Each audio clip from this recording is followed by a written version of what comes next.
Hey guys, it's me. It's pizza review time again. So I'm in Seaside, New Jersey. I'm at the Sawmill, home of the big, huge slice. So today is Sunday, October 13th, 2024. Don't know where the year's going. Alright, so I've been here before.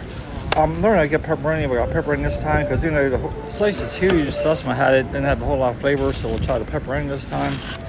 Just give you context how big this thing is. Definitely a lot of flop, but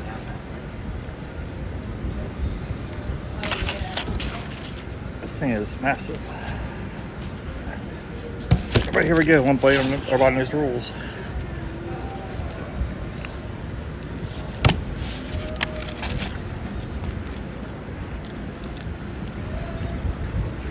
They're a lot better than pepperoni.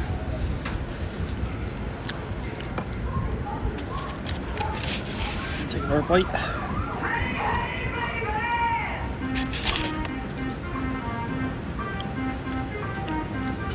Pepperoni's good.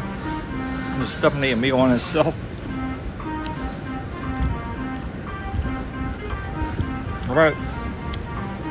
This is a lot better this time. A lot more taste to it. So if you get it, I recommend getting a topping like pepperoni, whatever topping you like. Alright, so that's it for now. Thanks for watching. Please support my channel by liking, subscribing, sharing, leaving a comment. Tell a friend. You can also follow me on TikTok, YouTube, Instagram, and Facebook. So thanks for watching. See you guys at the beach.